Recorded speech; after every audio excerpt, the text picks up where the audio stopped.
ಎಲ್ರಿಗೂ ಮತ್ತೊಮ್ಮೆ S B science ಅಡ್ಡ ತರಗತಿಗೆ ಸ್ವಾಗತ. ನಾನು ನಿಮ್ಮೊಂದಿಗೆ ಶಿವರಾಜ್ ಬುಜ್ಜಿ ಸರ್. ಏನು ಹಬ್ಬ ಮೇಲೆ ಹಬ್ಬ ನಡೀತಾ ಇದೆ. ಸರ್ಕಾರ ನೌಕರಿ ನಿರೀಕ್ಷೆಯಲ್ಲಿರುವಂಥ ಎಲ್ಲರಿಗೂ ಒಳ್ಳೊಳ್ಳೆ ಎಕ್ಸಾಮ್ಸ್ ಎಲ್ಲ ಕಂಡಕ್ಟ್ ಆಗ್ತಾ ಇದ್ದಾವೆ. ಆದಷ್ಟು ಬೇಗನೆ KE ಕೊಟ್ಟಿರುವಂಥ ಮಾತಿನಂತೆ ಆಗಸ್ಟ್ 2ನೇ ತಾರೀಕಿನಂದೇ ಎಕ್ಸಾಮ್ ಕಂಡಕ್ಟ್ ಮಾಡ್ತೀವಿ ಅಂತೇಳಿ ಸ್ವಲ್ಪ ದಿನಗಳಲ್ಲಿ ನಿಮಗೆ ನೋಟಿಫಿಕೇಷನ್ ಆಯಿತು, ಅಪ್ಲಿಕೇಶನ್ ಡೇಟ್ ಮುಗೀತು, ಜೊತೆಗೆ ಎಕ್ಸಾಮ್ ಸಹಿತ ಕಂಡಕ್ಟ್ ಆಯಿತು. ಯಾರೆಲ್ಲ ಎಕ್ಸಾಮ್ ಬರೆದಿದ್ರೆ ಎಲ್ಲರಿಗೂ ಒಳ್ಳೆಯದಾಗಲಿ. ಏನೇ ಇರಲಿ, KE KPSC ಯಾವುದೇ ಎಕ್ಸಾಮ್ ಬರೆದ್ರು ಸಹಿತ ಸೈನ್ಸ್ಗೆ ವೇಟೇಜ್ ಇದ್ದೇ ಇರ್ತದೆ. ಇವತ್ತಿನ ತರಗತಿಯಲ್ಲಿ ಸಹಿತ ಕನಿಷ್ಠ 15ರಿಂದ 20 ಕ್ವಶನ್ಸು ಸೈನ್ಸಿಂದ ಬಂದಿದ್ದಾವೆ. ಅಂದರೆ 2 ಎಕ್ಸಾಮ್ ಆಗಿರೋದ್ರಿಂದ ಸುಮಾರು 35 to 40 ಕ್ವಶನ್ ಔಟ್ ಆಫ್ 400 ಕ್ವಶನ್ಸಲ್ಲಿ 200 ಕ್ವಶನ್ಸಲ್ಲಿ ನಾವು 35ರಿಂದ 40 ಸೈನ್ಸ್ ಕ್ವಶನ್ಸ್ ನಿರೀಕ್ಷೆ ಮಾಡಿದ್ದೀವಿ. ಆ್ಯಸ್ ಇಟ್ ಈಸ್ ಬಂತು. ಪೇಪರ್ ಚೆನ್ನಾಗಿತ್ತು, ಅಷ್ಟೇನು ಟಫ್ ಇರಲಿಲ್ಲ. ನನ್ನ ಪ್ರಕಾರ ಓದೋರಿಗಂತೂ ಹಬ್ಬ ಚೆನ್ನಾಗಿ ಎಂಜಾಯ್ ಮಾಡಿದ್ದಿಲ್ಲ ಅಂತ ಅನಿಸ್ತತಿ. ಯಾರು ವರ್ಕ್ ಮಾಡಿಲ್ಲ ಅವರೇ ಕಮೆಂಟ್ ಮಾಡೋದು, ವರ್ಕ್ ಮಾಡಿದವ್ರಿಗಂತೂ ಪೇಪರ್ ಸಖತ್ತಾಗಿತ್ತು. ನನಗೇನು ಅಷ್ಟೇನು ಅನಿಸಿಲ್ಲ, ಬಟ್ ಇರ್ತದೆ ಡೆಫಿನೆಟ್ಲಿ. ಏನು ಪೇಪರ್ ಸ್ವಲ್ಪ ಟಫ್ ಕಾಣ್ತದೆ. ಎಕ್ಸಾಮ್ ಹಾಲಲ್ಲಿ ಕುಂತಾಗ ಮೈಂಡ್ ಸೆಟ್ ಬೇರೆ, ಎಕ್ಸಾಮ್ ಬಿಡಿಸಿ ಹೊರಗೆ ಬಂದ ಮೇಲೆ ಮೈಂಡ್ ಸೆಟ್ ಬೇರೆ. ಏನೇ ಇದ್ದರೂ ಸಹಿತ ಒಳ್ಳೆ ಕ್ವಶನ್ಸ್ ಇದ್ವು ನನಗೆ ಅನಿಸ್ತತಿ. ನೋಡೋಣ. ಎಲ್ಲ ಕ್ವಶನ್ ನಥಿಂಗ್ ಬಟ್ ಏನಂದರೆ ಆಲ್ಮೋಸ್ಟ್ ಎಲ್ಲ ರಿಪೀಟೆಡ್ ಆಗಿರುವಂಥ ಕ್ವಶನ್ಸ್ ಇದ್ದವು, ರಿಪೀಟೆಡ್ ಕಾನ್ಸೆಪ್ಟ್ಗಳ ಮೇಲೆ ಕ್ವಶನ್ಸ್ ಆಗಿದ್ದವು. ನೋಡೋಣ. ಸೊ ಮಾರ್ನಿಂಗ್ ಸೆಷನಲ್ಲಿ ನಾವು ಇದೇ 2026ನ KE ಇಲಾಖೆ ನಡೆಸಿರುವಂಥ PCಯ non-HK ಪೇಪರನ್ನು ನಾನು ಸಾಲ್ವ್ ಮಾಡಿದ್ದೆ. ಎಲ್ಲರೂ ಎಂಜಾಯ್ ಮಾಡಿದೆ ಅಂತ ಅಂದ್ಕೊಂಡಿದ್ದೆ ಕ್ಲಾಸಸ್ಸು. ಇನ್ನು ಮಧ್ಯಾಹ್ನ ಸಮಯದಲ್ಲಿ ಆಗಿರುವಂಥ ಪೇಪರು ದಟ್ ಈಸ್ HK, ಇದೇ ಒಂದು ಇಲಾಖೆಯಿಂದ ನಡೆದಿರುವಂಥ ಎಕ್ಸಾಮು. ಇಲ್ಲಿ ಸಹಿತ ಸುಮಾರು ಒಂದು 15 ಇಂಪಾರ್ಟೆಂಟ್ ಕ್ವಶನ್ಸ್ ಅದಾವೆ. ಒಂದೊಂದಾಗಿ ನಾವು ಡೀಲ್ ಮಾಡ್ತಾ ಹೋಗೋಣ. ಸೊ ಮತ್ತೆ ಯಾಕೆ ತಡೆ ಮಾಡೋದು. ಕ್ವಶನ್ ನಂಬರ್ 1 ಈ ರೀತಿ ಇತ್ತು, ಅರ್ಥ ಮಾಡ್ಕೊಳ್ಳೋಣ. 2026ರ ವಿಶ್ವ ಪರಿಸರ ದಿನಾಚರಣೆ ಧ್ಯೇಯ ವಾಕ್ಯ. ಪ್ರತಿ ಸಲ ಹೇಳ್ತಿರ್ತೀನಿ, ಎಕ್ಸಾಮ್ದಲ್ಲಿ ನಮಗೆ ಡೆಫಿನೆಟ್ಲಿ ದಿನಾಚರಣೆಗಳು ಮತ್ತೆ ಧ್ಯೇಯ ವಾಕ್ಯಗಳ ಮೇಲೆ ಕ್ವಶನ್ ಬಂದೇ ಬರ್ತಂತ ಹೇಳಿನಿ. ಮಾರ್ನಿಂಗ್ ಪೇಪರಲ್ಲಿ ಪರಿಸರ ದಿನ, ಓಜೋನ್ನ ದಿನ, ಭೂ ದಿನ ಅಂತೇಳಿ ಕೆಲವೊಂದು ದಿನಾಚರಣೆಗಳ ದಿನದ ಮೇಲೆ ಕೇಳೇನ. ಮಧ್ಯಾಹ್ನ ಎಕ್ಸಾಮ್ದಲ್ಲಿ ಅದರ ಥೀಮ್ ಮೇಲೆ ಕೇಳಿದ್ದೇನೆ. ಡೆಫಿನೆಟ್ಲಿ ಪರಿಸರಕ್ಕೆ ಸಂಬಂಧಪಟ್ಟ ಹಾಗೆ ಒಂದಲ್ಲ ಒಂದು ಕ್ವಶನ್ ನಮಗೆ ದಿನಾಚರಣೆಗಳ ಮೇಲೆ ಇದ್ದೇ ಇರ್ತತಿ. ನಿರೀಕ್ಷೆ ಮಾಡಬೇಕು. ಒಂದು ವರ್ಷದಲ್ಲಿ ಎಷ್ಟು ದಿನಾಚರಣೆಗಳಾಗ್ತಾ ಇದ್ದಾವೆ ಅವೆಲ್ಲವೂ ದಿನಾಂಕ ಮತ್ತು ಅದರ ಧ್ಯೇಯ ವಾಕ್ಯ ನೀವು ಬರೆದಿಟ್ಕೊಳ್ಳಬೇಕು. ಮ್ಯಾಕ್ಸಿಮಮ್ ಎಕೋಸಿಸ್ಟಮ್, ಪರಿಸರ ವ್ಯವಸ್ಥೆಗೆ ಸಂಬಂಧಿಸಿದ ಹಾಗೆ ಆ ಕ್ವಶನ್ಸ್ ಮಾತ್ರ ಕೇಳ್ತಿರ್ತಾನೆ. ಸೊ ಈ ಥೀಮ್ ಅಂತೂ ಪ್ರತಿ ವರ್ಷ ಚೇಂಜ್ ಆಗ್ತಾನೆ ಇರ್ತದೆ. ಸೊ ಈ ವರ್ಷ ಯಾವ ಪರಿಸರ ದಿನಾಚರಣೆ ಜೂನ್ 5 ಅಂತ ಕರಿತೀವಿ. ಆಗಸ್ಟಲ್ಲಿ ಎಕ್ಸಾಮ್ ಆಗಿದೆ, ಜೂನ್ದು ಎಕ್ಸಾಮ್ದಲ್ಲಿ ಕೇಳ್ತಾನೆ ನಮಗೆ. ಸೊ ಜೂನ್ 5 ವಿಶ್ವ ಪರಿಸರ ದಿನಾಚರಣೆಯನ್ನು ನಾವು ಪ್ರಕೃತಿಯಿಂದ ಪ್ರೇರಿತ ಹವಾಮಾನಕ್ಕಾಗಿ ಮತ್ತು ನಮ್ಮ ಭವಿಷ್ಯಕ್ಕಾಗಿ ಅಂತ ಕೇಳಿದೆ. ನಮಗೆ ಇನ್ಸ್ಪೈರ್ಡ್ ಬೈ ಎಕೋಸಿಸ್ಟಮ್ ಮತ್ತು ಏನು ಹವಾಮಾನಕ್ಕಾಗಿ ವೆದರ್ ಮತ್ತು ಅವರ್ ಭವಿಷ್ಯ, ಅವರ್ ಫ್ಯೂಚರ್ ಅಂತೇಳಿ ಒಂದು ಕಾನ್ಸೆಪ್ಟ್ ಮೇಲೆ ಕ್ವಶನ್ ನಮಗೆ ರೈಸ್ ಆಗಿತ್ತು. ಪ್ರಕೃತಿಯಿಂದ ಪ್ರೇರಿತ ಹವಾಮಾನಕ್ಕಾಗಿ ಮತ್ತು ನಮ್ಮ ಭವಿಷ್ಯಕ್ಕಾಗಿ ಅನ್ನೋದನ್ನು ಸರಿಯಾಗಿರುವಂಥ ಉತ್ತರ. ಇಲ್ಲೇನು ಎಕ್ಸ್ಪ್ರೆಷನ್ ಏನಿಲ್ಲ, ಧ್ಯೇಯ ವಾಕ್ಯಗಳು ಬದಲಾಗ್ತಿರ್ತವೆ, ಕರೆಕ್ಟಾಗಿ ನೀವು ಫಾಲೋಅಪ್ ಮಾಡ್ಕೊಂಡು ಹೋಗ್ಬೇಕು.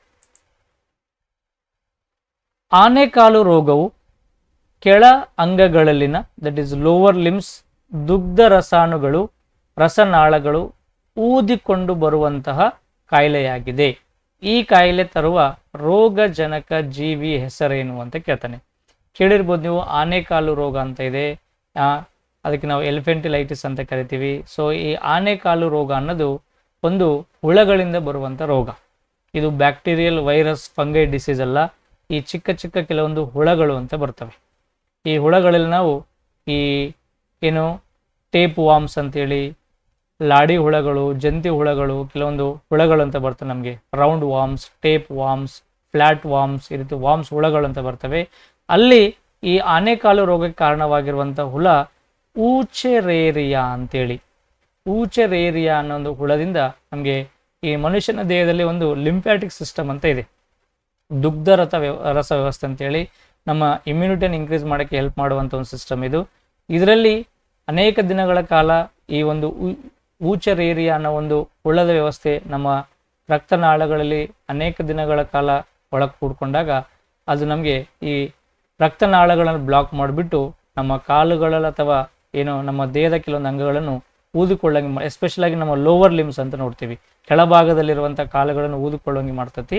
ಅದಕ್ಕೆ ಕಾರಣವಾಗಿರೋದೇ ಊಚರೇರಿಯಾ ಅನ್ನೋ ಒಂದು ಹುಳಗೆ ಸಂಬಂಧಪಟ್ಟಿದ್ದು. ಇನ್ನು ಟಿನಿಯಾ ಅಂತ ನೋಡ್ತೀವಿ, ಇದನ್ನ ಟೇಪ್ ವಾಮ್ ಅಂತ ಕರಿತೀವಿ. ಅಸ್ಕಾರಿಸ್ ರೌಂಡ್ ವಾಮ್ಸ್ ಅಂತ ಕರಿತೀವಿ. ಎಲ್ಲ ಹುಳಗಳಿಗೆ ಸಂಬಂಧಪಟ್ಟ ಕೆಲವೊಂದು ಅಂಶಗಳು. ಏನು ಸರ್ ಇವೆಲ್ಲ ಕ್ವಶನ್ಸ್ ಹೆಂಗದವೆ, ಡಿಫ್ರೆಂಟ್ ಅದಾವಲ್ಲ ಅಂತಂದರೆ ಎಸ್, ಇದಕ್ಕೆ ನಿಮಗೆ ಪರಿಹಾರ ಒಂದೇ, SB ಸೈನ್ಸ್ ಅಡ್ಡ ಅಂತೇಳಿ. ನೀವೇ ನೀವು ಯೂಟ್ಯೂಬ್ ಚಾನಲ್ ನೋಡ್ತಾ ಇದ್ರಲ್ಲ, ಇದೇ ಒಂದು ಚಾನಲ್ನ ನಿಮಗೆ ಸ್ಪೆಸಿಫೈಡ್ ಆಗಿರುವಂಥ ಕೇವಲ ಸೈನ್ಸ್ ಕ್ಲಾಸನ್ನು ಕೊಡುವಂಥ ಆ್ಯಪ್ ಇದೆ. ಆ್ಯಪ್ ಹೆಸರು SB ಸೈನ್ಸ್ ಅಡ್ಡ ಅಂತೇಳಿ.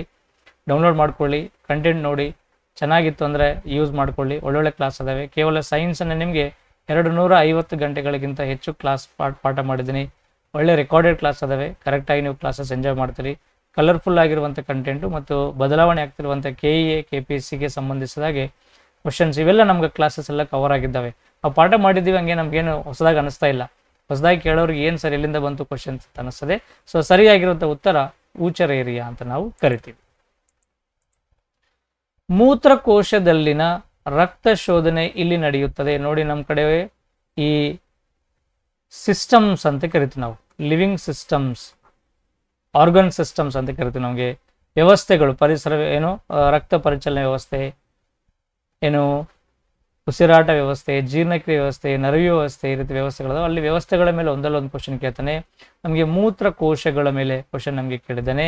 ದಟ್ ಈಸ್ ಕಿಡ್ನಿಗಳ ಮೇಲೆ ಕೇಳಿರುವಂಥ ಕ್ವಶನ್. ಕಿಡ್ನಿಗಳಲ್ಲಿ ನೆಫ್ರಾನ್ಸ್ ಅಂತ ಒಂದು ಚಿಕ್ಕ ಮೂಲಭೂತ ಘಟಕಗಳಿದಾವೆ. ಇವೇ ನಮಗೆ ಏನು ಮಾಡ್ತೇವೆ, ಪರ್ಟಿಕ್ಯುಲರ್ ಆಗಿ ಮೂತ್ರವನ್ನು ಫಿಲ್ಟರ್ ಮಾಡೋಕ್ಕೆ ನಮಗೆ ಸಹಾಯ ಮಾಡುವಂಥ ಚಿಕ್ಕ ಚಿಕ್ಕ ಜೀವಕೋಶಗಳಿವೆಲ್ಲ. ಇದರಲ್ಲಿ ಕೆಲವೊಂದು ಫಿಲ್ಟ್ರೇಷನ್ ಸ್ಟೆಪ್ಸ್ ಅದಾವೆ. ಅಲ್ಲಿ ಲವಣಗಳನ್ನು ಫಿಲ್ಟರ್ ಮಾಡೋದು ಬೇರೆ, ವಿಟಮಿನ್ಗಳನ್ನು ಫಿಲ್ಟರ್ ಮಾಡೋದು ಬೇರೆ, ಹೆಚ್ಚಾಗಿರುವಂಥ ಕ್ರಿಯಾಟಿನ್ ಅಂಶಗಳನ್ನು ಫಿಲ್ಟರ್ ಮಾಡೋದು ಬೇರೆ, ಹಿಂಗೆ ಬೇರೆ ಬೇರೆ ಅದಾವೆ. ಅಲ್ಲಿ ಒಂದು ಫಿಲ್ಟರ್ ಸಿಸ್ಟಮ್ ಬರ್ತದೆ, ನಾವು ಗ್ಲುಮೊರುಲಸ್ ಫಿಲ್ಟರ್ ಸಿಸ್ಟಮ್ ಅಂತ ಕರಿತೀವಿ. ಗ್ಲುಮೊರುಲಸ್ ಫಿಲ್ಟ್ರೇಷನ್ ಅನ್ನೋ ಒಂದು ಪದವನ್ನು ಕೊಡ್ತೀವಿ. ಅಲ್ಲಿ ಬೌಮನ್ಸ್ ಕ್ಯಾಪ್ಸಲ್, ಕೆಲವೊಂದು ಪದಗಳಿವೆ, ಹಿಂಗೆ ಕ್ಲಾಸಲ್ಲಿ ನಿಮಗೆ ಡೀಟೇಲ್ ಆಗಿ ಕೊಡೋಕ್ಕಾಗಲ್ಲ. ಇಲ್ಲಿ ಬೌಮನ್ಸ್ ಕ್ಯಾಪ್ಸಲ್ ಅಂತೆ, ಅಲ್ಲಿ ಒಂದು ಗ್ಲುಮೊರುಲಸ್ ಫಿಲ್ಟ್ರೇಷನ್ ನಡೀತದೆ. ಈ ಫಿಲ್ಟ್ರೇಷನಲ್ಲಿ ನಮಗೆ ಅತಿ ಹೆಚ್ಚಾಗಿ ಬ್ಲಡ್ ಏನಾಗ್ತದೆ, ಫಿಲ್ಟರ್ ಆಗ್ತದೆ ಅಂತ ನೋಡ್ತೀವಿ. ಆವಾಗ ರಕ್ತದಲ್ಲಿರುವಂಥ ಅನ್ವಾಂಟೆಡ್ ವಸ್ತುಗಳನ್ನು ತೆಗೆದು ಹಾಕಕ್ಕೆ ನಮಗೆ ಸಾಧ್ಯ ಆಗ್ತದೆ. ಇಲ್ಲಿ ಸಂಗ್ರಹಣ ನಲಿಕೆ, ಕನ್ವಲ್ಯೂಟೆಡ್ ಟ್ಯೂಬ್ಯುಲಿ ಅಂತೇಳಿ, ಏನು ಯುರೇಟರ್ ಮೂತ್ರನಾಳ, ಹೆನ್ಲಿ ಕುಣಿಕೆ, ಹೆನ್ಲಿ ಟ್ಯೂಬ್ ಆಫ್ ಹೆನ್ಲಿ, ಏನು ಬೇರೆ ಬೇರೆ ಹೆಸರು ಬರ್ತವೆ ಅಲ್ಲಿ. ಇಲ್ಲಿ ಸರಿಯಾಗಿರುವಂಥ ಉತ್ತರ ಗ್ಲುಮೊರುಲಸ್ ಫಿಲ್ಟ್ರೇಷನ್ ಅನ್ನೋದು ಸರಿಯಾಗಿರುವಂಥ ಉತ್ತರ ಆಗ್ತದೆ. ಕಿಣ್ವದ ಕಾರ್ಯಕ್ಷಮತೆಯ ಮೇಲೆ ಪ್ರಭಾವ ಬೀರುವ ಅಂಶಗಳು ಯಾವುದು ಅಂತ ಕೇಳ್ತಾನೆ. ಏನು ಸರ್ ಕಿಣ್ವ ಅಂತಾರೆ? Enzymes. So what are the factors that effects the function of enzymes ಅಂತ ಕೇಳ್ತಾನೆ. ಇವುಗಳು ಎಂಜೈಮ್ಗಳು ಅಂದ್ರೆ ಏನು, ಕಿಣ್ವಗಳು ಅಂತ ಕರಿತೀವಿ. This are called biocatalyst. They increase the rate of reaction in woman body. ನಮ್ಮ ದೇಹದಲ್ಲಿ ಕೆಲವೊಂದು ರಾಸಾಯನಿಕ ಚಟುವಟಿಕೆಗಳಲ್ಲಿ ಇನ್ವಾಲ್ವ್ ಆಗ್ತವೆ. ಆ ಇನ್ವಾಲ್ವ್ ಆಗುವಾಗ ಆ ಆ್ಯಕ್ಷನ್ಸ್ ಬೇಗ ಬೇಗ ಆಗಲಿ ಅಂತೇಳಿ ನಮಗೆ ಈ ಎಂಜೈಮ್ಸ್ ಏನು ಮಾಡ್ತವೆ, ಕೆಲಸ ಮಾಡ್ತವೆ. ತುಂಬ ನಮ್ಮ ಕಡೆ ಬಾಡಿಯಲ್ಲಿ ಲಾಲಾರಸದಲ್ಲಿ ಎಂಜೈಮ್ಸ್ ಅದಾವೆ, ಜಠರದಲ್ಲಿ ಎಂಜೈಮ್ಸ್ ಅದಾವೆ, ಬೇರೆ ಬೇರೆ ಕಡೆ ಎಂಜೈಮ್ಸ್ಗಳನ್ನು ನೋಡ್ತೀವಿ. ಯಾವ ಎಂಜೈಮ್ಸ್ ಅಂತ ಕೇಳಿಲ್ಲ, ಆ ಎಂಜೈಮ್ಗಳ ವರ್ಕಿಂಗ್ ನೇಚರ್ ಇದ್ರ ಮೇಲೆ ಡಿಪೆಂಡ್ ಇದೆ. ಸ್ವಲ್ಪ ಡೆಪ್ತ್ ಆಗಿರುವಂಥ ಕ್ವಶನು. ನಾವು ಬರೀ ಲಾಲಾರಸದಲ್ಲಿರುವಂಥ ಎಂಜೈಮ್ ಯಾವುದು, ಅದೇನು ಕೆಲಸ ಮಾಡ್ತೈತಿ, ಜಠರದಲ್ಲಿರುವಂಥ ಎಂಜೈಮ್ ಯಾವುದು, ಅದೇನು ಕೆಲಸ ಮಾಡ್ತೈತಿ, ಈ ರೀತಿ ನೆನ್ಪಿಟ್ಕೊಂಡಿವಿ. ಬಟ್ ಅಲ್ಲಿ ಪರ್ಟಿಕ್ಯುಲರ್ ಆಗಿ what are the meaning, what is the meaning of enzyme, what are the functions of enzyme and what are the factors that affects the functions of enzyme. ಈ ರೀತಿ ಎಂಜೈಮ್ ಕಿಣ್ವಗಳ ಮೇಲೆ ಸ್ವಲ್ಪ ಡೆಪ್ತ್ ಹೋಗಿರೋದನ್ನು ಅಬ್ಸರ್ವ್ ಮಾಡ್ತೀವಿ. ಸಾಮಾನ್ಯವಾಗಿ ಕಿಣ್ವಗಳು heat ಅಥವಾ temperature ಮೇಲೆ depend ಆಗ್ತದ್ರಿ. ಹೆಂಗೆ ಅಂತಂದರೆ ಅವು ಸರಿಯಾಗಿ ಕೆಲಸ ಮಾಡಬೇಕಾದ್ರೆ ಅವಕ್ಕೆ ಟೆಂಪ್ರೇಚರ್ ಸ್ವಲ್ಪ ಕಮ್ಮಿ ಬೇಕು. ಟೆಂಪ್ರೇಚರ್ ಕಮ್ಮಿ ಇದ್ದಾಗ ಫಂಕ್ಷನ್ ಸ್ವಲ್ಪ ಫಾಸ್ಟ್ ಆಗ್ತದೆ. ಬಟ್ ಅವುಗಳಿಗೆ ದೇಹದ ತಾಪ ಹೆಚ್ಚಾಗೋದ್ರಿಂದ ಅಥವಾ ವಾಸ ಮಾಡುವಂಥ ಪ್ರಸಂಗದಲ್ಲಿ ಟೆಂಪ್ರೇಚರ್ ಹೆಚ್ಚಾಯಿತು ಅಂತಂದರೆ ಅವುಗಳ ಕಾರ್ಯಕ್ಷಮತೆ ಏನಾಗ್ತದೆ, ಕಡಿಮೆ ಆಗ್ತದೆ. ಒಂದೊಂದು ಎಂಜೈಮ್ ಪರ್ಟಿಕ್ಯುಲರ್ ಆಗಿ ಒಂದೊಂದು ಟೆಂಪರೇಚರಲ್ಲಿ ಕೆಲಸ ಮಾಡುವಂಥ ಕಾರ್ಯಕ್ಷಮತೆ ಹೊಂದಿರ್ತದೆ. ಟೆಂಪರೇಚರ್ ಹೆಚ್ಚಾಗೋದರಿಂದ ಅವುಗಳ ವರ್ಕ್ ಎಫಿಷಿಯನ್ಸಿ ಏನಾಗ್ತದೆ, ಕಮ್ಮಿ ಆಗ್ತದೆ ಅಂತ ನೋಡ್ತೀವಿ. ಇನ್ನು ಡೆಫಿನೆಟ್ಲಿ pH ಸಹಿತ ಡಿಸೈಡ್ ಆಗ್ತದೆ. ಬಾಡಿಯ pH ಅನೇಕ ಅಂಶಗಳ ಮೇಲೆ ಡಿಪೆಂಡ್ ಇದೆ. pH ನಾರ್ಮಲ್ ಇದ್ದಾಗ ಮಾತ್ರ ಆ ಎಂಜೈಮ್ಸ್ ಎಲ್ಲ ಕರೆಕ್ಟಾಗಿ ಕೆಲಸ ಮಾಡ್ತವೆ. ಅಂದ್ರೆ ಯಾವ ಸನ್ನಿವೇಶದಲ್ಲಿ ಎಷ್ಟು pH ಇರಬೇಕು ಅಷ್ಟೇ ಇರಬೇಕು. ಇಮಿಡಿಯೇಟ್ ಆಗಿ pH ಕಮ್ಮಿ ಆಯಿತು, pH ಜಾಸ್ತಿ ಆಯಿತು ಅಂದ್ರೆ ಸಹಿತ ಆ ಒಂದು ಎಂಜೈಮ್ಗಳ ವರ್ಕ್ ಎಫಿಷಿಯನ್ಸಿ ಅನ್ನೋದ ಮೇಲೆ ಎಫೆಕ್ಟ್ ಬೀರ್ತದೆ. ಇನ್ನು ಲೈಟ್ ಅಂತ ಕೇಳ್ತಾನೆ. ಲೈಟ್ ಮೇಲೆ ಯಾವುದೇ ಎಫೆಕ್ಟ್ ಇಲ್ಲ. ನಮ್ಮ ದೇಹದ ಮೇಲೆ ಬೆಳಕು ಹೆಚ್ಚು ಬೀಳೋದ್ರಿಂದ ಕಮ್ಮಿ ಬೀಳೋದ್ರಿಂದ ಅಷ್ಟೊತ್ತು ಎಂಜೈಮ್ಗಳ ಮೇಲೆ ಡಿಪೆಂಡ್ ಇಲ್ಲ. ಬಟ್ ಹಾರ್ಮೋನ್ಸ್ ಮೇಲೆ ಲೈಟ್ ಅನ್ನೋದು ಎಫೆಕ್ಟ್ ಆಗ್ತದೆ. ಕಿಣ್ವಗಳ ಮೇಲೆ ಅಷ್ಟೊಂದು ಎಫೆಕ್ಟ್ ಇಲ್ಲ. ಮತ್ತು ATP ಅಂತೂ ಸಂಬಂಧ ಇಲ್ಲ. ಅಡಿನೋಸಿನ್ ಟ್ರೈಫಾಸ್ಫೇಟ್ ಅಂತೇಳಿ ನಾವು ಊಟ ಮಾಡಿರುವಂಥ ಆಹಾರ ಲಾಸ್ಟಿಗೆ ಹೋಗಿ ATP ರೂಪದಲ್ಲಿ ನಮ್ಮ ಬಾಡಿಯಲ್ಲಿ ಸಂಗ್ರಹ ಆಗ್ತದೆ. ಅದಕ್ಕೇನು ಸಂಬಂಧ ಇಲ್ಲ. ಸ್ವಲ್ಪ ನಮಗೆ ಡೌಟ್ ಬರೋದು ಬೆಳಕು ಮೇಲೆ ಡೌಟ್ ಬರ್ತೈತಿ. ಬೆಳಕಿಗೆ ಎಂಜೈಮ್ಗಳಿಗೆ ಯಾವುದು ಕಿಣ್ವಗಳಿಗೆ ಸಂಬಂಧ ಇಲ್ಲ. ಹಾರ್ಮೋನಲ್ ಇಂಬ್ಯಾಲೆನ್ಸ್ ಮೇಲೆ ಲೈಟ್ ಸ್ವಲ್ಪ ಡಿಪೆಂಡ್ ಆಗ್ತತಿ. ನಮ್ಮ ಬಾಡಿಯಲ್ಲಿ ಪೀನಿಯಲ್ ಅಂತ ಒಂದು ಗ್ರಂಥಿ ಇದೆ, ಅದರಿಂದ ಮೆಲಟೋನಿನ್ ಎಂಬ ಹಾರ್ಮೋನ್ ರಿಲೀಸ್ ಆಗ್ತದೆ. ಅದು ಹೆಚ್ಚು ಲೈಟ್ ಇದ್ದಾಗ ಕಮ್ಮಿ ರಿಲೀಸ್ ಆಗ್ತದೆ, ನಿದ್ದೆ ಬರಲ್ಲ. ಕೆಲವೊಬ್ಬರು ನೋಡಿ ಲೈಟ್ ಇದ್ದಾಗ ನಿದ್ದೆ ಬರಲ್ಲ, ನಮಗೆ ಅರ್ಥ ಆಗುತ್ತಾ? ಲೈಟ್ ಇದ್ದರೆ ಬೇಗ ನಿದ್ದೆ ಮಾಡ್ತೀವಿ. ಸೊ ಲೈಟ್ ಮೇಲೆ ಡಿಪೆಂಡ್ ಆಗ್ತದೆ ಯಾವುದದು ಹಾರ್ಮೋನ್ಸ್. ಬಟ್ ಕಿಣ್ವಗಳನ್ನೋದು ಐ ಥಿಂಕ್ ಲೈಟ್ ಮೇಲೆ ಡಿಪೆಂಡ್ ಆಗಲ್ಲ. ಹಾಗಾಗಿ ಎ ಮತ್ತು ಬಿ ಮಾತ್ರ ಪ್ರಭಾವ ಬೀರುವಂಥ ಅಂಶಗಳು ಅಂತ ನಾವಿಲ್ಲಿ ನೋಡ್ತೀವಿ. ಸರಿಯಾಗಿರುವಂಥ ಉತ್ತರ 1. ಕಾಂಡದ ವಾರ್ಷಿಕ ಉಂಗುರಗಳನ್ನು ಎಣಿಸುವುದರಿಂದ ಒಂದು ಮರದ ವಯಸ್ಸನ್ನು ಅಂದಾಜಿಸಬಹುದು. ನೋಡಿ, ಇದು ರಿಪೀಟೆಡ್ ಕ್ವಶನ್. ನೋಡಿ, ನಿಮ್ಗೆ ಗೊತ್ತಿಲ್ಲ, ನಾವು ರಿಪೀಟೆಡ್ ಮಾಡಿದೀವಿ. ರೀಸೆಂಟ್ ಟೈಮಲ್ಲಿ KA ಎಕ್ಸಾಮ್ದಲ್ಲಿ ಕೇಳಿರುವಂಥ ಕ್ವಶನ್ ಇದು, ಫಸ್ಟ್ ರಿಪೀಟೆಡ್ ಕ್ವಶನ್ ಇದು. ನೋಡಿ, ನಾನು ನೋಡ್ತೀನಿ ಸುಮಾರು ನಮಗೆ ಮೋರ್ ದೆನ್ 50 to 60% ನಮಗೆ ಎಕ್ಸಾಮ್ದಲ್ಲಿ ರಿಪೀಟೆಡ್ ಕಾನ್ಸೆಪ್ಟ್, ರಿಪೀಟೆಡ್ ಕ್ವಶನ್ಸ್ ಬರ್ತಿರ್ತವೆ. ಸೊ ಲಾಸ್ಟ್ ಟೈಮ್ ಏನು ಕೇಳಿದ್ದ ಅಂತಂದರೆ, ಒಂದು ಮರದ ವಯಸ್ಸನ್ನು ಈ ಕೆಳಗಿನ ಯಾವುದರ ಸಹಾಯದಿಂದ ಅಂದಾಜಿಸಬಹುದು ಅಂತ ಕೇಳಿ ಆಪ್ಷನಲ್ಲಿ ಮರದ ಕಾಂಡದ ದಪ್ಪದ ಮೇಲೆ, ಮತ್ತು ಮರದ ಎತ್ತರದ ಮೇಲೆ, ಮತ್ತು ಕಾಂಡವನ್ನು ಕಟ್ ಮಾಡಿದಾಗ ಒಳಗಿರುವಂಥ ಉಂಗುರಗಳ ಸಂಖ್ಯೆಗಳ ಮೇಲೆ ಅಂತ ಕ್ವಶನ್ ಕೇಳಿದ್ದ. ಇಲ್ಲಿ ಏನು ಕೇಳ್ತಾನೆ, ಆ ಸಂಖ್ಯೆಗಳ ಆಧಾರದ ಮೇಲೆ ಆ ಒಂದು ಸಸ್ಯದ ಅಂದಾಜು ವಯಸ್ಸನ್ನು ಮಾಡುವಂಥದ್ದನ್ನು ಸ್ಟಡಿ ಮಾಡೋಕ್ಕೆ ಏನಂತ ಕರಿತೀವಿ ಅಂತ ಕೇಳ್ತಾನೆ. ಸೊ ಸ್ವಲ್ಪ ನಾವಲ್ಲಿ ಡೆಪ್ತ್ ಹೋಗಲೇಬೇಕಾಗ್ತದೆ. ಅದಕ್ಕೆ ನಾವು ಇಲ್ಲಿ ಏನಂತ ಕರಿತೀವಿ ಅಂತ ಕೇಳ್ತಾನೆ. ಡೆಂಡ್ರೋಕ್ರೋನಾಲಜಿ ಅಂತಿದೆ, ಆಂಥೋಲಜಿ, ಹೋಮೋಲಜಿ ಮತ್ತು ಡೆಂಡ್ರಾಲಜಿ ಅಂತಿದೆ. ಇದನ್ನು ನಾವು ಡೆಂಡ್ರೋಕ್ರೋನಾಲಜಿ ಅಂತ ಕರಿತೀವಿ. ನಮ್ಗೆ ಗೊತ್ತಲ್ಲ, ಒಂದು ಕಾಂಡ ಇದೆ ಅಂತ ತಿಳ್ಕೊಡಿ. ಈ ರೀತಿ ಒಂದು ಕಾಂಡ ಇತ್ತು ಅಂತಂದರೆ ಅವಾಗ ಈ ಕಾಂಡದಲ್ಲಿ ಒಳಗಡೆ ನಮ್ಗೆ ಈ ರೀತಿ ರಿಂಗ್ಸ್ ಕಾಣ್ತವೆ. ಸಾಮಾನ್ಯವಾಗಿ ಈ ಎಷ್ಟು ರಿಂಗ್ಸ್ ಕಾಣ್ತಾವೋ ಅಷ್ಟು ವರ್ಷದ ವಯಸ್ಸಿನ ಗಿಡ ಅಂತ ಅರ್ಥ. ಈ ಒಂದು 10 ರಿಂಗ್ಸ್ಗಳು ಕಾಣ್ತಾ ಇದೆ ಅಂದ್ರೆ ಇದರ ಅಂದಾಜು ವಯಸ್ಸು 10 years ಪ್ಲಾಂಟ್ ಇದೆ, 10 years ಗಿಡ ಇದೆ ಅಂತ ಅರ್ಥ ಆಗುತ್ತಲ್ಲ. ಸೊ ಗಿಡ ನೆಟ್ಟು ಎಷ್ಟು ವರ್ಷ ಆಯ್ತಾರೆ ಕರೆಕ್ಟಾಗಿ ಕಟ್ ಮಾಡಿ ಒಳಗಿರುವಂಥ ರಿಂಗ್ಸ್ ನಾವು ಕೌಂಟ್ ಮಾಡ್ಕೊಂಡ್ಬಿಟ್ಟು ಸಹಿತ ನಮಗೆ ಎಷ್ಟು ವರ್ಷಗಳಾಯಿತು ಈ ಒಂದು ಸಸ್ಯ ಅನ್ನೋದು ನಮಗೆ ಅಂದಾಜು ವಯಸ್ಸು ಗೊತ್ತಾಗ್ತದೆ. ಅರ್ಥ ಆಗುತ್ತಾ?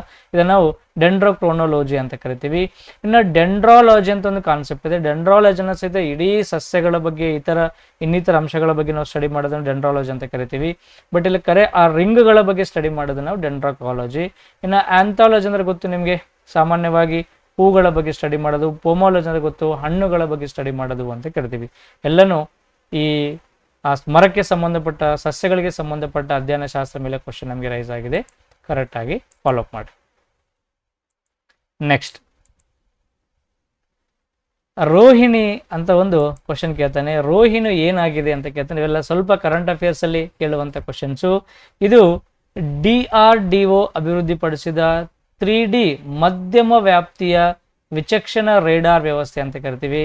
ಈ ರೋಹಿಣಿ ಅನ್ನೋದು ಒಂದು ರೇಡಾರ್ ಸಿಸ್ಟಮ್ಗೆ ಸಂಬಂಧಪಟ್ಟಿದ್ದು. ನಮ್ಮ DRDO ಅಭಿವೃದ್ಧಿಪಡಿಸಿರುವಂಥ ಒಂದು ರೇಡಾರ್ ಸಿಸ್ಟಮ್. ಗೊತ್ತಲ್ಲ ರೇಡಾರ್ ನಿಮಗೆ? ರೇಡಿಯೋ ಡಿಟೆಕ್ಷನ್ ಆ್ಯಂಡ್ ರೇಂಜಿಂಗ್ ಅಂತ ಕರಿತೀವಿ. ರೇಡಿಯೋ ಡಿಟೆಕ್ಷನ್ ಆ್ಯಂಡ್ ರೇಂಜಿಂಗ್ ಅನ್ನು ರೇಡಾರ್ ಅಂತ ಕರಿತೀವಿ.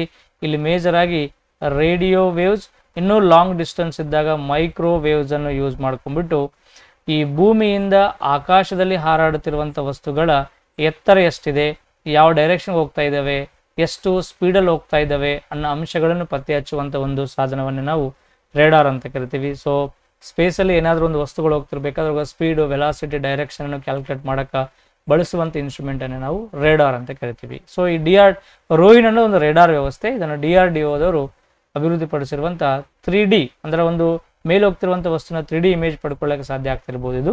ಸೊ ಒಂದು ಸರಿಯಾಗಿರುವಂಥ ಉತ್ತರ ಆಪ್ಷನ್ 4 ಅಂತ ನಾವು ನೋಡ್ತೀವಿ. ನೋಡಿ, ಇದು ಎಷ್ಟು ಡಿಫ್ರೆಂಟ್ ಆಗಿ ಕ್ವಶನ್ ಕೇಳೋಣ ಅಂತಂದರೆ, ಅಡುಗೆ ಅನಿಲ LPGಯ ಸೋರುವಿಕೆ ಮತ್ತು ಸೋರುವಿಕೆ ಪತ್ತೆ ಹಚ್ಚಲು ಅಡುಗೆ ಅನಿಲ ಸಿಲಿಂಡರ್ಗಳಲ್ಲಿ ಬಳಸುವಂಥ ವಾಸನೆಯುಕ್ತ ಅನಿಲ ಯಾವುದು ಅಂತ ಕೇಳ್ತಾನೆ. ಸೊ ನಮಗೆ ಗೊತ್ತಿರುವ ಹಾಗೆ ಅಡುಗೆ ಅನಿಲ ಅಂತ ಬಂದಾಗ LPG, ಪ್ರೋಪೇನ್ ಮತ್ತು ಬ್ಯೂಟೇನ್. ಪ್ರೋಪೇನ್ ಕಮ್ಮಿ, ಬ್ಯೂಟೇನ್ ಜಾಸ್ತಿ ಇರ್ತದೆ. ಈ ಪ್ರೋಪೇನ್ ಮತ್ತು ಬ್ಯೂಟೇನ್ ಅಥವಾ LPGಗೆ ವಾಸ್ತವವಾಗಿ ಯಾವುದೇ ರೀತಿ ಸ್ಮೆಲ್ ಇಲ್ಲ. ಅದು ರಿಲೀಸ್ ಆದಾಗ, ಲೀಕೇಜ್ ಆದಾಗ ನಮಗೆ ಸ್ಮೆಲ್ ಅನ್ನೋದು ನಮಗೆ ಮೂಗಿಗೆ ಗೊತ್ತಾಗಲ್ಲ. ಬಟ್ ಅದಕ್ಕೆ ನಾವೇನು ಯೂಸ್ ಮಾಡ್ತೀವಿ, ಮೀಥೈಲ್ ಮರ್ಕ್ಯಾಪ್ಟನ್ ಅಥವಾ ಈಥೈಲ್ ಮರ್ಕ್ಯಾಪ್ಟನ್ ಎಂಬ ಕೆಮಿಕಲನ್ನು ಬಳಸ್ತಾ ಇದ್ದೀವಿ. ಇಲ್ಲಿವರೆಗೆ ನಮ್ಗೆ ಗೊತ್ತಿತ್ತು. ಬಟ್ ಅದರ ಇನ್ನೊಂದು ಹೆಸರನ್ನೇ ಕೊಟ್ಟನೆ ಇಲ್ಲಿ. ಸೊ ಸ್ವಲ್ಪ ಬೇಸಿಕ್ ಐಡಿಯಾ ಇದ್ದವರು ನಾವು ಇಮ್ಯಾಜಿನ್ ಮಾಡ್ಬೋದು. ವಾಸನೆ ಅಂತ ಕೊಡ್ತಾನೆ. ಪೆಂಟೇನ್ ಆಗಿರ್ಬೋದು, ಬ್ಯೂಟೇನ್ ಆಗಿರ್ಬೋದು, ಪ್ರೋಪೇನ್ ಆಗಿರ್ಬೋದು, ಇವೆಲ್ಲ ಹೈಡ್ರೋಕಾರ್ಬನ್ಸ್. ಏನಿವೆಲ್ಲ ಹೈಡ್ರೋಕಾರ್ಬನ್ಸ್, ಇವಕ್ಕೆ ಯಾವಕ್ಕೂ ಸಹಿತ ನಿರ್ದಿಷ್ಟವಾಗಿರುವಂಥ ವಾಸನೆ ಹೊಂದಿರಲ್ಲ. ಪ್ರೋಪೆಂಟೇನ್ಗೆ ಸ್ಮೆಲ್ ಇಲ್ಲ. ಇಲ್ಲಿ ನೋಡಿ, LPG ಇರೋದು ಪ್ರೋಪೇನ್ ಮತ್ತು ಬ್ಯೂಟೇನ್, ಇವಕ್ಕೆ ಸ್ಮೆಲ್ ಇಲ್ಲ ಅಂತೇಳಿ ನಾವು ಬೇರೆ ಕೆಮಿಕಲ್ ಯೂಸ್ ಮಾಡ್ತಾ ಇದ್ದೀವಿ. ಇನ್ನು ಪ್ರೋಪೇನ್ ಬ್ಯೂಟೇನ್ ಜೊತೆಗೆ ಇನ್ನೊಂದು ಕಾರ್ಬನ್ ಕಂಟೆಂಟ್ ಜಾಸ್ತಿ ಆದರೆ ಪೆಂಟೇನ್, ಅಂದರೆ ಈ ಮೂರಕ್ಕೆ ಸಹಿತ ಯಾವುದೇ ಸ್ಮೆಲ್ ಇಲ್ಲ. ಇಮಿಡಿಯೇಟ್ ಆಗಿ ಸುಮ್ಮನೆ ನಾವು 100% ಆನ್ಸರ್ ಮಾಡ್ಬೋದು. ಈ ಈಥೈಲ್ ಮರ್ಕ್ಯಾಪ್ಟಲ್ ಅಥವಾ ಮೀಥೈಲ್ ಮರ್ಕ್ಯಾಪ್ಟಲ್ನ ಮತ್ತೊಂದು ಹೆಸರೇ ಇಲ್ಲಿ ಏನೋ ಎಥೆನೆಥಿಯೋಲ್ ಅಂತ ಕರಿತೀವಂತೆ. ಎಥೆನೆಥಿಯೋಲ್ ಅನ್ನೋದನ್ನೇ ಈ ವಾಸನೆಯುಕ್ತ ಬರುವಂಥ ಒಂದು ರಾಸಾಯನಿಕ ಹೆಸರು. ಈಥೈಲ್ ಅಥವಾ ಮೀಥೈಲ್ ಮರ್ಕ್ಯಾಪ್ಟಲ್ನ ಮತ್ತೊಂದು ಹೆಸರೇ ಎಥೆನೆಥಿಯೋಲ್ ಅಂತ ಕರಿತೀವಿ. ಇದೇ ವಾಸನೆ ಬರಲು ಕಾರಣವಾಗಿರುವಂಥ ಒಂದು ವಸ್ತು. ಕೇಳ್ಬೋದು, ಇದರ ವಾಸನೆಗೆ ಕಾರಣವಾಗಿರುವಂಥ ಮೂಲ ವಸ್ತು ಯಾವುದಂದ್ರೆ ಸಲ್ಫರ್. ಗಂಧಕದಿಂದನೇ ಆ ಸ್ಮೆಲ್ ನಮ್ಗೆ ಏನಾಗ್ತದೆ ಗೊತ್ತಾಗ್ತದೆ. ತಂಪು ಪಾನೀಯ ಕಾರ್ಖಾನೆಗಳಲ್ಲಿ ಕೆಲಸಗಾರರು ತಂಪು ಪಾನೀಯ ಬಾಟಲ್ಗಳಿಗೆ ಅನಿಲವನ್ನು ತುಂಬಿಸುತ್ತಾರೆ. ಕೆಳಗಿನಗಳಲ್ಲಿ ಯಾವುದು ಅಥವಾ ಯಾವುವು ಸೂಕ್ತ ಅನಿಲ ಅಂತ ಕೇಳ್ತಾನೆ. ಅನಿಲ ಅಲ್ಲ ಅಂತ ಕೇಳ್ತಲ್ಲ, ಯಾವುದು ಪ್ರಿಫರ್ ಮಾಡ್ತೀವಿ, ಯಾವುದು ಸುಟೇಬಲ್ ಗ್ಯಾಸ್ ಅಂತ ಕೇಳ್ತಾನೆ. ಸೊ ತಂಪು ಪಾನೀಯಗಳು ಮೀನಿ ನಿಮ್ಗೆ ಅರ್ಥ ಆಗಿರ್ಬೋದು. ಯಾವ ಒಂದು ಬಾಟಲನ್ನು, ಡ್ರಿಂಕ್ಸ್ ಬಾಟ್ಲನ್ನು ಓಪನ್ ಮಾಡಿದಾಗ ಒಳಗಿಂದ ನೊರೆ ಬರುತ್ತೋ ಆ ನೊರೆ ಬರುವಂಥ ಪಾನೀಯಗಳನ್ನೇ ನಾವು ತಂಪು ಪಾನೀಯಗಳು, ಕೋಲ್ಡ್ ಡ್ರಿಂಕ್ಸ್ ಅಂತ ಕರಿತೀವಿ. ಮುಚ್ಚಳ ಓಪನ್ ಮಾಡಿದ ತಕ್ಷಣ ನಮಗೆ ಸೌಂಡ್ ಜೊತೆಗೆ ನೊರೆ ಬರುವಂತಿರಬೇಕು, ಅದಕ್ಕೆ ನಾವು ಕೋಲ್ಡ್ ಡ್ರಿಂಕ್ಸ್ ಅಂತ ಕರಿತೀವಿ. ಸಾಮಾನ್ಯವಾಗಿ ಈ ಮೌಂಟೇನ್ ಡ್ಯೂ, ಪೆಪ್ಸಿ, ಸ್ಪ್ರೈಟು, ಥಮ್ಸಬು ಇವೆಲ್ಲ ಬೇರೆ ಬೇರೆ ರೀತಿಯಾಗಿರುವಂಥ ನೊರೆ ಬರುವಂಥ ಡ್ರಿಂಕ್ಸ್ಗಳು. ಇದರೊಳಗೆ ಒಂದು ಅನಿಲ ಇರ್ತದೆ, ಅದೇ ಕಾರ್ಬನ್ ಡೈಆಕ್ಸೈಡ್, ಗೊತ್ತಲ್ಲ. ಸೊ ಕಾರ್ಬನ್ ಡೈಆಕ್ಸೈಡನ್ನು ನಾವು ನೀರಿಗೆ ಜೊತೆ ಸೇರಿಸಿದಾಗ ಕಾರ್ಬನ್ ಡೈಆಕ್ಸೈಡ್ ಮತ್ತು ವಾಟರ್ ಮಿಕ್ಸ್ ಆಯಿತು ಅಂದರೆ ನಮಗೆ ಒಂದು ಕೆಮಿಕಲ್ ಕಂಟೆಂಟ್ ಪ್ರೊಡ್ಯೂಸ್ ಆಗ್ತದೆ, ಅದೇ H2CO3 ಅಂತ ಕರಿತೀವಿ. ಈ ಒಂದು H2CO3 ಅನ್ನೇ ಕಾರ್ಬೋನಿಕ್ ಆಸಿಡ್, ಯಾವ ಆಸಿಡು, ಕಾರ್ಬೋನಿಕ್ ಆಮ್ಲ ಅಂತ ಕರಿತೀವಿ. ಇದಕ್ಕಿಂತ ಮುಂಚೆ ಎಕ್ಸಾಮ್ದಲ್ಲಿ ಕೇಳಿದಾಗ ತಂಪು ಪಾನೀಯಗಳಲ್ಲಿ ಕಂಡು ಬರುವಂಥ ಆಸಿಡ್ ಯಾವುದು ಅಂತ ಕೇಳ್ತಾನೆ, ಕಾರ್ಬೋನಿಕ್ ಆಸಿಡ್. ತಂಪು ಪಾನೀಯಗಳಲ್ಲಿ ಯಾವ ಗ್ಯಾಸನ್ನು ಯೂಸ್ ಮಾಡ್ತೀವಿ ಅಂತ ಕೇಳ್ತಾನೆ, ಕಾರ್ಬನ್ ಡೈಆಕ್ಸೈಡ್. ಅದಲ್ಲ, ಅದನ್ನು ಕುಡಿದಾಗ ನಾಲಿಗೆ ಚುರ್ರ ಅಂತದ್ದು, ನಮಗೆ ಬೇಗ ಬೇಗ ಘಟ ಘಟ ಘಟ ಕುಡಿಯೋಕ್ಕಾಗಲ್ಲ, ಅದಲ್ಲ. ಸೊ ಇದನ್ನೇ ನಾವು ಏನಂತ ಕರಿತೀವಿ, ಕಾರ್ಬನ್ ಡೈಆಕ್ಸೈಡ್. ಕಾರ್ಬನ್ ಡೈಆಕ್ಸೈಡ್ ಗ್ಯಾಸನ್ನೇ ನಾವು ಇದರೊಳಗೆ ಯೂಸ್ ಮಾಡ್ತೀವಿ. ಕೇವಲ ಒಂದು ಮಾತ್ರ ಯೂಸ್ ಮಾಡ್ತೀವಿ. ಸಲ್ಫರ್ ಡೈಆಕ್ಸೈಡ್, ನೈಟ್ರೋಜನ್ ಡೈಆಕ್ಸೈಡ್, ಆಮ್ಲಜನಕ ನಾವು ಯೂಸ್ ಮಾಡಲ್ಲ, ಕೇವಲ ಕಾರ್ಬನ್ ಡೈಆಕ್ಸೈಡ್ ಮಾತ್ರ ಯೂಸ್ ಮಾಡ್ತೀವಿ. ಇದನ್ನೇ ನಾವು ಡ್ರಿಂಕಿಂಗ್ ಸೋಡಾ ಅಂತಲೂ ಕರಿತೀವಿ, ಸೋಡಾಗಳು ಅಂತ ಕರಿತೀವಿ. ತಿನ್ನುವ ಸೋಡಾ ಬೇರೆ, ಬೇಕಿಂಗ್ ಸೋಡಾ ಬೇರೆ, ವಾಷಿಂಗ್ ಸೋಡಾ ಬೇರೆ, ಇದಕ್ಕೆ ನಾವು ಡ್ರಿಂಕಿಂಗ್ ಸೋಡಾ ಅಂತ ಕರಿತೀವಿ. ಇಂಡೈರೆಕ್ಟ್ ಆಗಿ ತಂಪು ಪಾನೀಯ ಕೂಲ್ ಡ್ರಿಂಕ್ಸ್ಗಳಲ್ಲಿ ಕಂಡು ಬರ್ತದೆ. ಸರ್ ಇದನ್ನ ಬೆನಿಫಿಟ್ ಆಯ್ತಾರೆ, ವಾಸ್ತವವಾಗಿ ಯಾವುದೇ ಬೆನಿಫಿಟ್ ಇಲ್ಲ. ಈ ಕಾರ್ಬೋನಿಕ್ ಆಸಿಡ್ ಅಥವಾ ಕೋಲ್ಡ್ ಡ್ರಿಂಕ್ಸನ್ನು ಕುಡಿಯೋ ಉದ್ದೇಶ ಅಂದ್ರೆ ಡೈಜೆಷನನ್ನು ಸ್ಪೀಡಪ್ ಮಾಡ್ತದೆ, ನಮ್ಮ ಬಾಡಿಗೆ ಯಾವುದೇ ರೀತಿಯ ಶಕ್ತಿ ನಮಗೆ ಸಿಗುವುದಿಲ್ಲ, ನೆನ್ಪಿಟ್ಕೋಬೇಕು.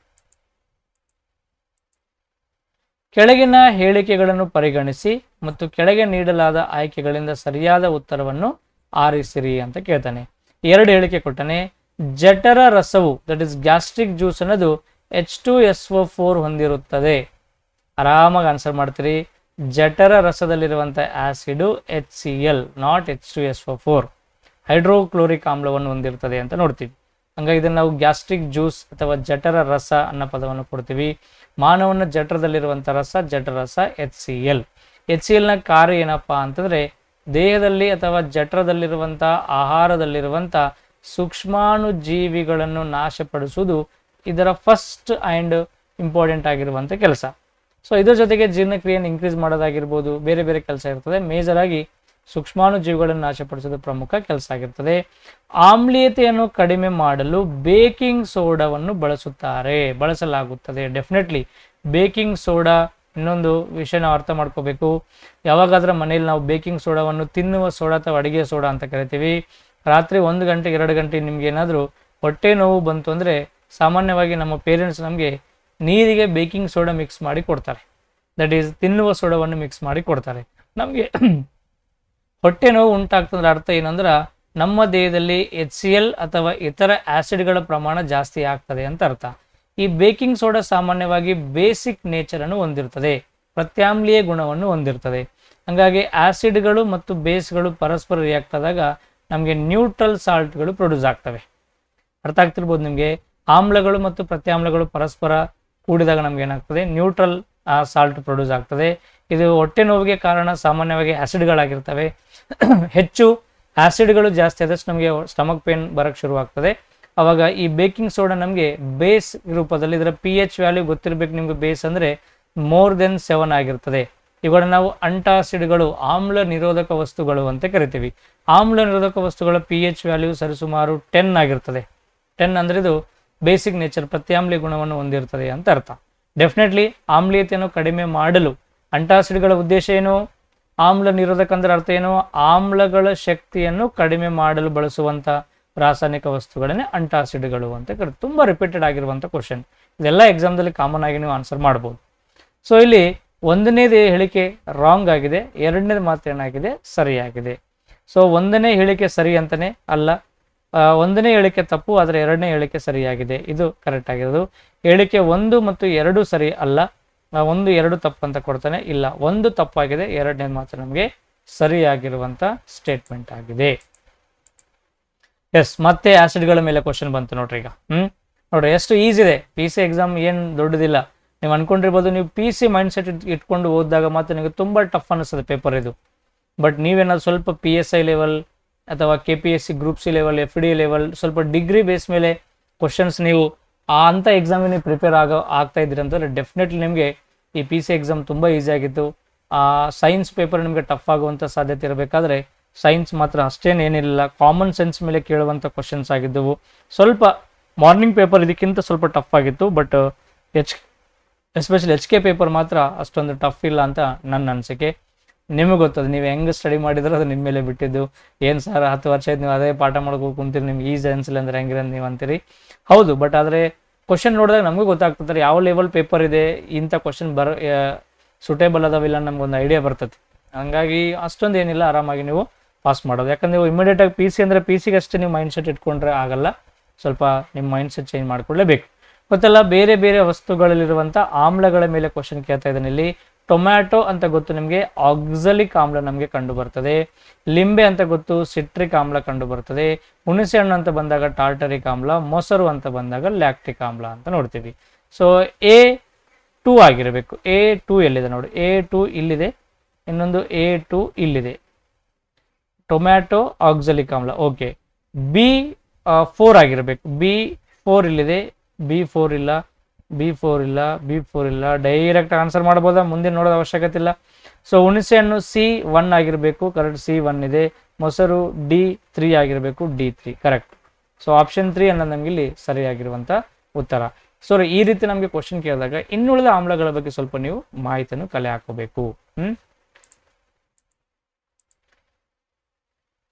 ಅಲ್ಯೂಮಿನಿಯಂ ಲೋಹದ ತುಕ್ಕು ಹಿಡಿಯುವಿಕೆಯನ್ನು ಹೀಗೆ ತಡೆಗಟ್ಟಬಹುದು. ನೋಡಿ, ಇದು ವಾಸ್ತವವಾಗಿ ರಿಪೀಟೆಡ್ ಕ್ವಶನ್ ರೀ, ವಾಸ್ತವವಾಗಿ ರಿಪೀಟೆಡ್ ಕ್ವಶನ್. ಇದೇ KE ಇಲಾಖೆಯಲ್ಲಿ ಕೇಳಿರುವಂಥ ಕ್ವಶನ್. ಸೊ ಸಾಮಾನ್ಯವಾಗಿ ತುಕ್ಕನ್ನು ನಿವಾರಣೆ ಮಾಡುವಂಥ ವಿಧಾನಗಳ ಮೇಲೆ ಕ್ವಶನ್ ಕೇಳ್ತಾ ಇದೆ ನಮಗೆ. ಸೊ ರಸ್ಟ್ ರಿಮೂವರ್ ಮೆಥಡ್ಸ್ ಅನ್ನೋ ಒಂದು ಮೆಥಡ್ ನೋಡ್ತೀವಿ. ನಮಗೆ ಸಾಮಾನ್ಯವಾಗಿ ಗೊತ್ತಿರುವಂಥ ಮೆಥಡ್ ಅಂದರೆ ಗ್ಯಾಲ್ವನೈಜೇಷನ್ ಅಂತ ನೋಡ್ತೀವಿ.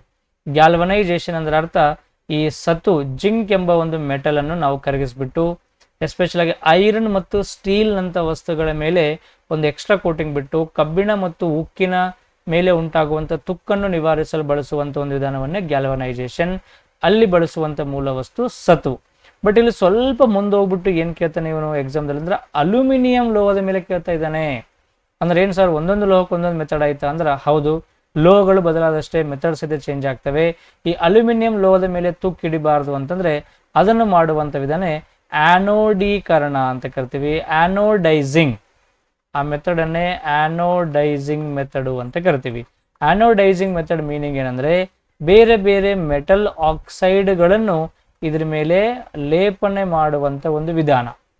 ವಿವಿಧ ಲೋಹಗಳ ಮೇಲೆ ಗಳಿಂದ ಉಂಟಾಗಿರೋ ತುಕ್ಕನ್ನು ಮಿಕ್ಸ್ ಮಾಡಿ ಈ ಅಲ್ಯೂಮಿನಿಯಂಗೆ ಕೋಟಿಂಗ್ ಕೊಟ್ಟಾಗ ಅಲ್ಯೂಮಿನಿಯಂ ಏನಾದಾಗಲ್ಲ, ಗಾಳಿ ನೀರಿನ ಜೊತೆ ರಿಯಾಕ್ಟ್ ಮಾಡಿ ತುಕ್ಕು ಹಿಡಿಯುವುದಿಲ್ಲ. ಈ ಒಂದು ವಿಧಾನವನ್ನೇ ಆನೋಡೈಜೇಷನ್ ಅಥವಾ ಆನೋಡೈಸಿಂಗ್ ಮೆಥಡು ಅಂತ ಕರಿತೀವಿ. ಸ್ವಲ್ಪ ಡಿಫ್ರೆಂಟ್ ಆಗಿರುವಂಥ ಕ್ವಶನೇ. ಅಫ್ಕೋರ್ಸ್ PC ಲೆವೆಲ್ಗಿಂತ ಸ್ವಲ್ಪ ಡಿಫ್ರೆಂಟ್ ಆಗಿರುವಂಥ ಕ್ವಶನ್. ಇನ್ನು ಬಣ್ಣ ಹಚ್ಚೋದು, ಗ್ರೀಸ್ ಹಚ್ಚೋದು ಅಂತ ಬಂದಾಗ, ಗ್ರೀಸ್ ಹಚ್ಚೋದು ತುಕ್ಕು ಹಿಡಿಯೋದು ನಿವಾರಣೆ ಮಾಡುವಂಥ ಮೆಥಡ್ ಅಲ್ಲ, ಬಣ್ಣ ಹಚ್ಚೋದು ತುಕ್ಕು ನಿವಾರಣೆ ಮಾಡುವಂಥ ವಿಧಾನನೇ, ಬಟ್ ಅದರ ಅಲ್ಯೂಮಿನಿಯಂಗಲ್ಲ, ಇದು ಕಬ್ಬಿಣ ಮತ್ತು ಸ್ಟೀಲ್ಗೆ ಯೂಸ್ ಮಾಡುವಂಥ ಮೆಥಡ್. ಇಲ್ಲಿ ಪರ್ಟಿಕ್ಯುಲರ್ ಆಗಿ ನಮಗೆ ಅಲ್ಯೂಮಿನಿಯಂ ಅನ್ನೋ ಒಂದು ಪದ ಕೇಳ್ತಾ ಇದ್ದಾನೆ, ಸ್ವಲ್ಪ ನಾವು ಡಿಫ್ರೆಂಟ್ ಆಗಿ ಥಿಂಕ್ ಮಾಡಬೇಕಾಗ್ತದೆ. ಕೆಲವೊಮ್ಮೆ ಕಾಮನ್ ಸೆನ್ಸ್ ಸಹಿತ ಎಕ್ಸಾಮ್ದಲ್ಲಿ ತುಂಬ ಹೆಲ್ಪ್ ಆಗ್ತತಿ. ಕಂಟೆಂಟ್ ನಮಗೆ ಗೊತ್ತಿಲ್ಲ ಅಂದ್ರೂ ಸಹಿತ ಕಾನ್ಸೆಪ್ಟು ಕಾಮನ್ ಸೆನ್ಸ್ ಮೇಲೆ ಸಹಿತ ನಮಗೆ ಹೆಲ್ಪ್ ಆಗ್ತದೆ, ನೋಡ್ಕೊಳ್ಳಿ ಸ್ವಲ್ಪ.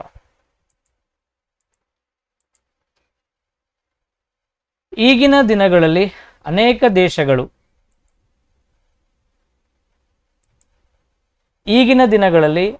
ದೇಶಗಳು ಕುಡಿಯುವ ನೀರಿನ ಅವಶ್ಯಕತೆಯನ್ನು ಪೂರೈಸಲು ನಿರ್ಲವಣೀಕರಣ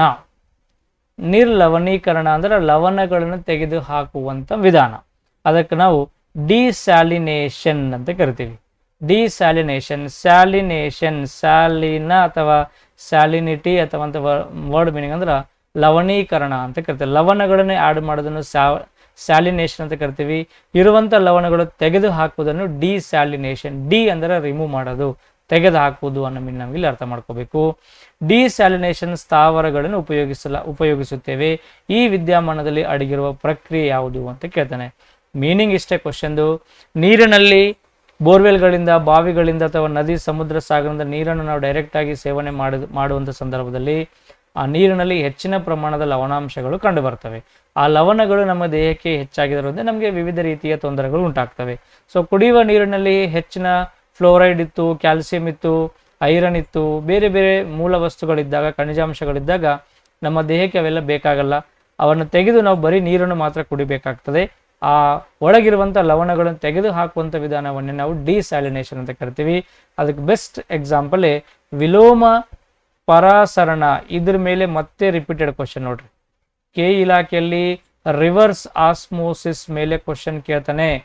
RO ಅಂತ ಕರಿತೀವಿ, ರಿವರ್ಸ್ ಆಸ್ಮೋಸಿಸ್ ಮೇಲೆ.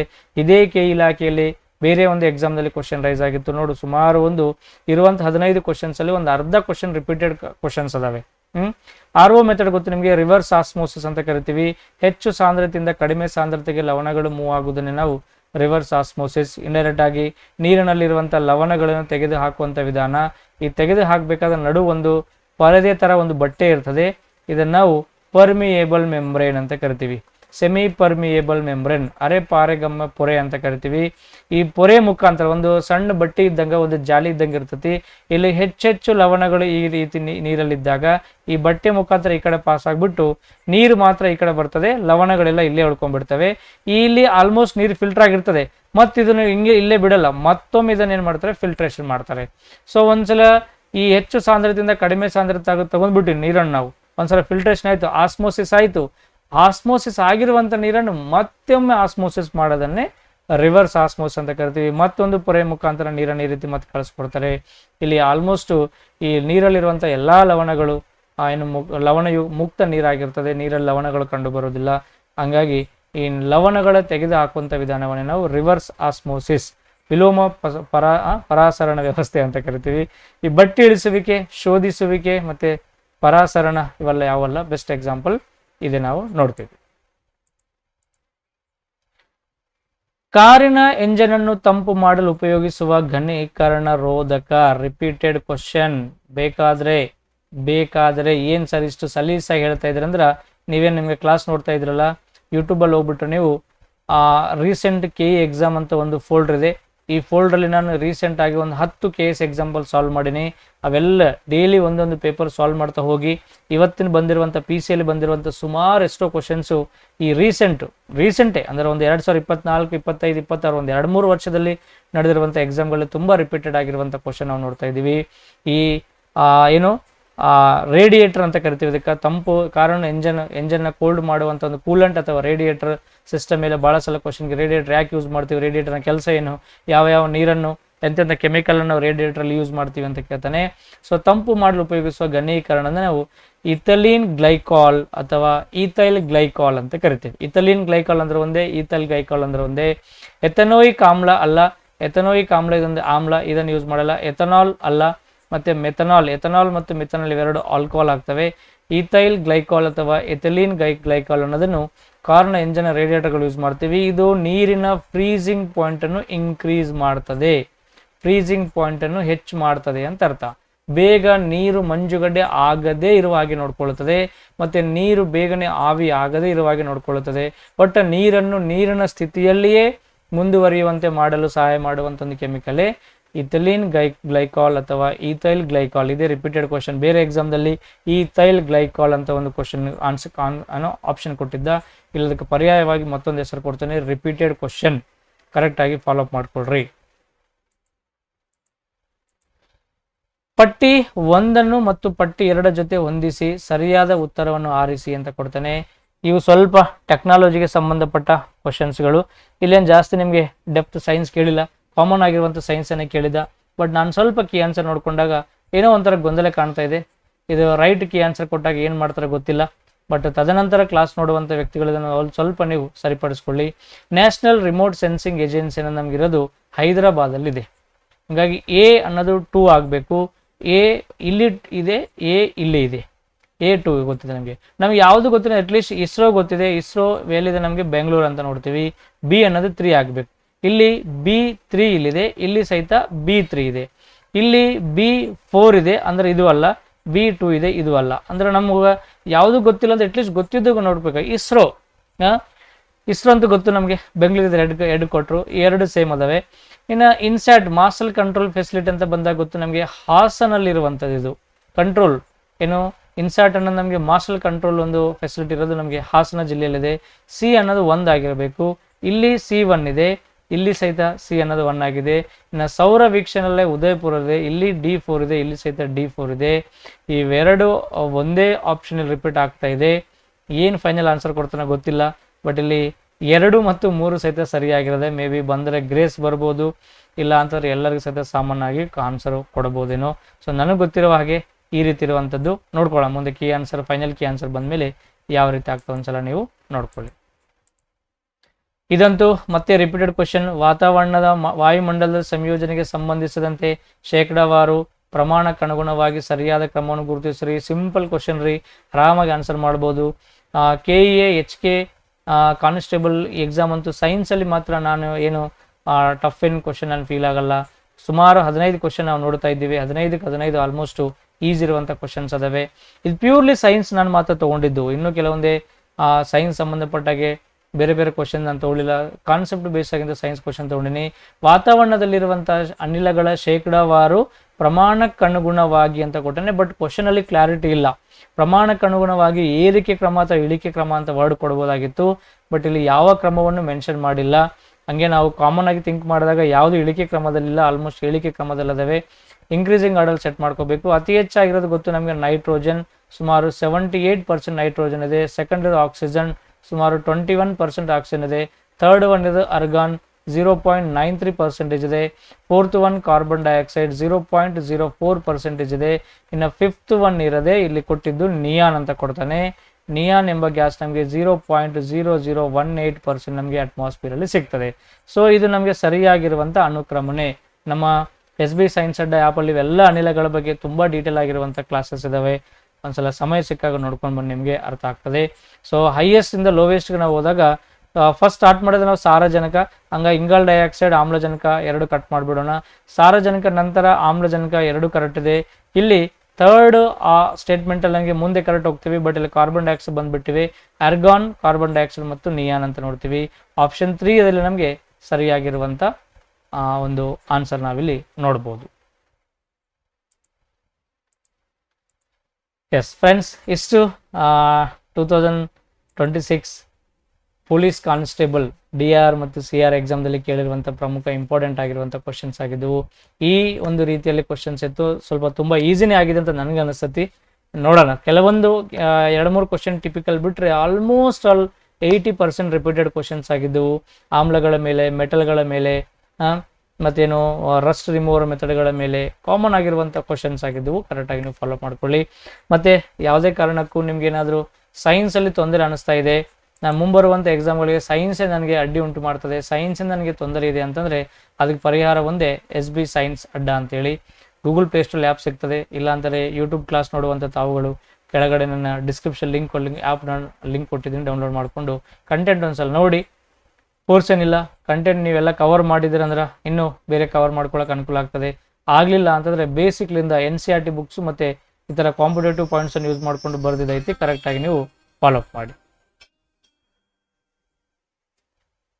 ಈ ರೀತಿ ಎಕ್ಸಾಮ್ ಆಗಿತ್ತು, ಕರೆಕ್ಟಾಗಿ ನೀವು ತಿಳ್ಕೊಂಡ್ಬಿಟ್ರೆ ಮುಂದಿನ ಎಕ್ಸಾಮ್ಗೆ ನೀವು ಈಸಿಯಾಗಿ ಪ್ರಿಪೇರ್ ಮಾಡ್ಬೋದು.